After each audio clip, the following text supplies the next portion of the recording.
अगर कोई तुमसे पूछे कि तुम्हें जिंदगी में जीने के लिए क्या चाहिए, तुम बस बोलोगे हमें 3 चीज दे दो, रोटी, कपड़ा और मकान। तो वही आज हम बात करने वाले हैं आज के लेक्चर में, जिसका चैप्टर का नाम है रिसोर्सेज एंड डेवलपमेंट। और जो टॉपिक है हमारा वो है लैंड का डिग्रेडेशन, एंड जो डिग्रेडेशन हो रहा है उसका कंजर्वेशन मेजर्स क्या है। अब देखो हमारे पास क्या है यहाँ पर, रोटी, कपड़ा, मकान। ये 3 चीज ऐसी है, मैंने यहाँ पे पहले हिंदी में लिखा है ताकि आपको समझ में आए, और साथ में इंग्लिश में भी लिखा है कि जो उनको ना समझ में आए वो समझ सके। जैसे कि फूड, क्लोथिंग एंड शेल्टर। ये 3 चीजें आपको कहाँ से मिलती हैं, हमें कहाँ से मिलती है? ये 3 चीजें लैंड से मिलती हैं, और उसी लैंड का डिग्रेडेशन हो रहा है। लगभग 130 मिलियन हेक्टर्स, सिर्फ मिलियन नहीं, 130 मिलियन, देखो यहाँ पे लिखा है 130 मिलियन हेक्टर्स जो लैंड है इंडिया की, उसका क्या हो रहा है? डिग्रेडेशन हो रहा है। अब वो डिग्रेडेशन में मतलब क्या मतलब है? डिग्रेडेशन का मतलब वो लैंड जो है वो बकाया जा रही है, वेस्ट में जा रही है। अब इतनी मिलियन हेक्टर्स लैंड वेस्ट में किस प्रकार से जा रही है, अब वो चार्ट के थ्रू समझो। तो यहाँ पे मैंने पाई चार्ट बनाया है, इस तरह के चार्ट को बोलते हैं पाई चार्ट। देखो मैं जो भी बता रही हूँ ना पूरे एनसीईआरटी के थ्रू बता रही हूँ, एनसीईआरटी में जो लिखा हुआ है वही बता रही हूँ। अगर आपको विश्वास ना हो तो फिर आप एनसीईआरटी की बुक सामने लेके साथ में लेके पढ़ो, ये पूरा का पूरा आपको बुक में मिलेगा। अब यहाँ पे देखो क्या है, सबसे बड़ा एरिया आपको ये दिख रहा है, ये वाला एरिया 56%। ये किस चीज के थ्रू डिग्रेड हुआ है? मतलब वाटर इरोडेड एरिया है। अब वाटर इरोडेड एरिया का मतलब क्या होता है? इरोडेड का मतलब होता है वो मिट्टी थी, पानी की वजह से वो पूरी की पूरी लैंड डिग्रेड हो गई। ये 56% है, सबसे बड़ी वजह है ये। दूसरी क्या है हमारे पास, यहाँ पे देखो आप, ये वाला, ये पिज़्ज़ा का जो एक पाई जैसा आता है वो 28% फॉरेस्ट डिग्रेडेड एरिया है। मतलब यहाँ पे जो जंगल है, मतलब हमारे पास जो लैंड है उसमें से 28% जो है वो फॉरेस्ट डिग्रेडेड है। मतलब उस जगह पे जंगल है लेकिन वो जंगल धीरे धीरे कम हो रहा है। क्यों कम हो रहा है?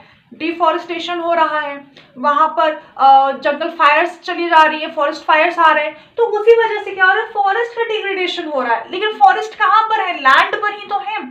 तो एक तरह से देखा जाए इनडायरेक्टली लैंड का डिग्रेडेशन हुआ। अब देखो, अब यहाँ पर क्या है? 10% में क्या है? Wind eroded area. अब विंड से भी क्या हो रहा है? वो जमीनें इरोड हो रही हैं, मतलब कि पूरी की पूरी नष्ट हो रही हैं। अब सबसे कम परसेंटेज किसका है? 6% जो है सलाइन एंड अल्कलाइन लैंड। जो लैंड हमारी पानी से घिरी हुई है उसमें सैलिनिटी तो थोड़ी बहुत आएगी, वो तो आप मानते हो। तो ये सारी वजह क्या है जिसकी वजह से लैंड का डिग्रेडेशन हो रहा है?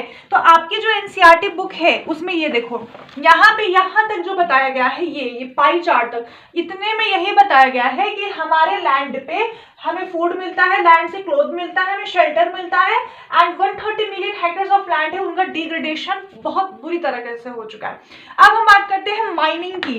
माइनिंग क्या होती है? अब आपने सुना होगा जो झारखंड छत्तीसगढ़ साइड वाला एरिया है, उड़ीसा साइड वाला एरिया है, वहां पर माइनिंग होती है। माइनिंग का मतलब जमीन जो है उसके अंदर से खुदाई होती है, और वो खुदाई के अंदर से हमें मिनरल्स मिलते हैं। मिनरल्स का मतलब क्या होगा? अब जैसे मिनरल्स हमें मिल जाती हैं, अब ये सोचना हीरे जवाहरात ही मिल रहे हो, बस इतना मान लो, जैसे हीरे जवाहरात मिल रहे हो, या ऐसे मिनरल जैसे कि जो आप एलिमेंट्स पढ़ते हो ना केमिस्ट्री में, वो सारी मिल रही है जमीनों के अंदर से, तभी तो माइनिंग्स होती हैं। झारखंड साइड में ये बहुत ज्यादा होता है। तो आपकी बुक में लिखा हुआ है कि जो माइनिंग साइट्स होती है ना, जब वहां पे माइनिंग होता है तो उस एरिया को, उस लैंड को पूरी की पूरी तरीके से ऐसे छोड़ दिया जाता है।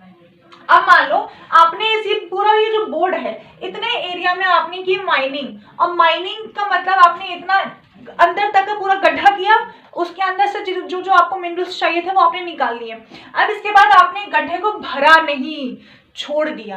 क्या नहीं किया? भरा नहीं, छोड़ दिया। अगर आप इसको भर देते तो लैंड डिग्रेड नहीं होती, लेकिन आपने इसको छोड़ दिया। अभी क्या है? खुला पूरा का पूरा लैंड है। अब यहाँ पे हम कोई खेती बाड़ी नहीं कर सकते हैं, बहुत सारे रिस्क है कि इस गड्ढे के अंदर कोई इंसान, कोई जानवर मर जाए, गिर सकता है, ठीक है, बहुत सारे हादसे हो सकते हैं, इसके अंदर पानी भर सकता है।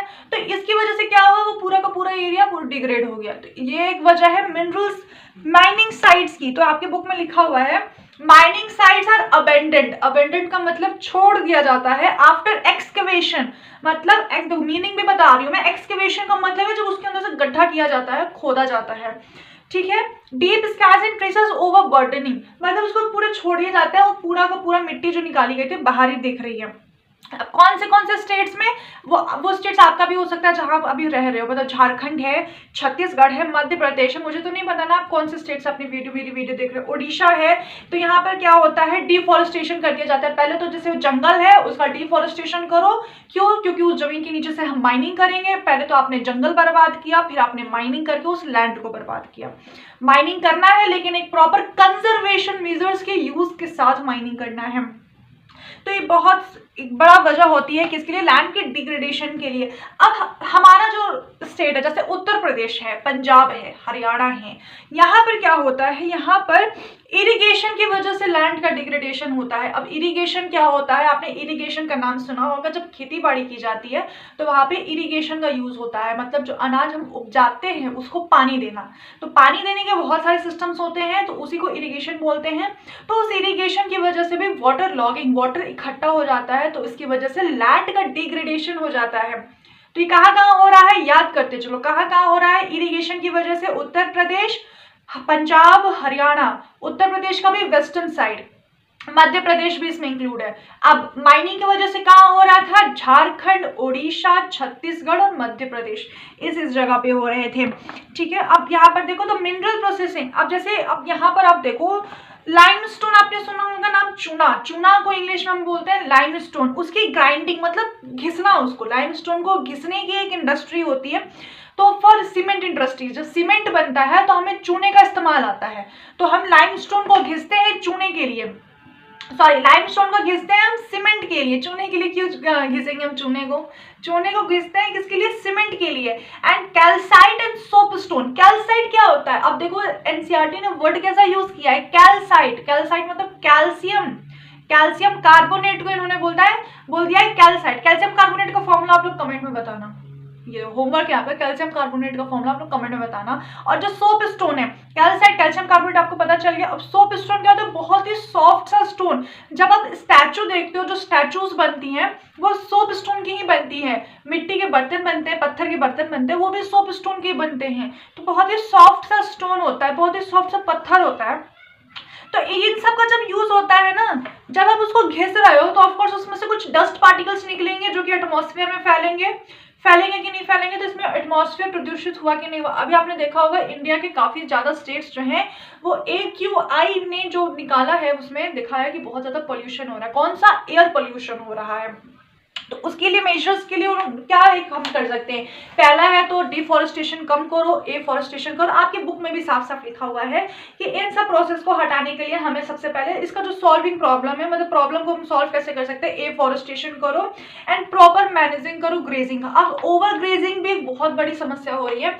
अब मान लो इतने एरिया में ही हमारे पास घास है जिसपे हमारी जो कैटल्स है वो ग्रेज कर सकती हैं, जस्ट इतना पार्ट।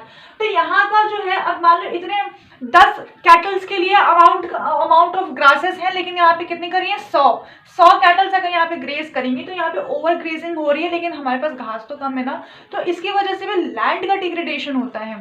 तो हमें एक प्रॉपर मैनेजमेंट चाहिए कि भैया जो ग्रासेस हैं इनके पीछे आप शेल्टर बेल्ट लगा दो। देखते हो एक शेल्टर बेल्ट लगा होता है ताकि वो एरिया प्रोटेक्टेड होता है कैटल से, ठीक है। इसकी वजह से क्या होगा, डिग्रेडेशन कम होगा या ना के बराबर होगा, ये हम कह सकते हैं। इंडस्ट्रियल की वजह से जो इंडस्ट्रियल यूज हो रही है, हमारी जो इंडस्ट्री सेटअप्स हो रही हैं, काफ़ी इंडस्ट्रीज, उसकी वजह से भी बहुत सारे डिग्रेडेशन हो रही है। क्यों, क्योंकि सारी की सारी चीज़ें तो लैंड के अंदर ही आ जाती हैं ना। फिर हम यहाँ पे देखेंगे कि अब जो एरिड एरियाज होते हैं, एरिड एरियाज यानी कि रेतीला वाला जगह, बहुत ही जैसे कि राजस्थान हो गया, यहाँ पे एरिड एरियाज है, तो यहाँ पर जो सॉइल इरोजन ना हो उसके लिए क्या किया जाता है, थॉर्नी बुशेस लगाई जाती हैं, मतलब कांटे वाले। आपने देखा होगा राजस्थान में कैक्टस लगते हैं। कैक्टस क्यों लगते हैं, वो होता है सॉइल को बाइंड करके रखता है।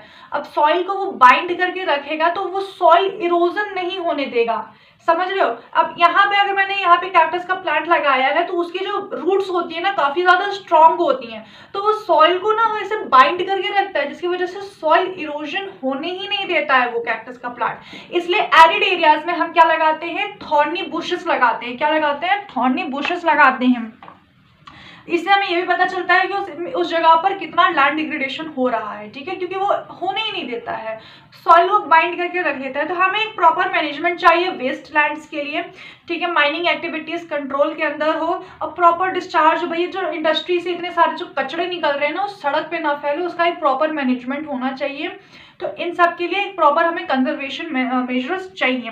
अब हम बात करेंगे, अब देखो हमने लैंड के बारे में सारा का सारा बात कर लिया, अब हमें किसके बारे में बात करना है, सॉइल के बारे में। हमने देख लिया कि लैंड कैसे एक रिसोर्स है, अब हम बात करेंगे कि सॉइल कैसे एक रिसोर्स है। तो उसके लिए पहले मैं रफ करती हूँ।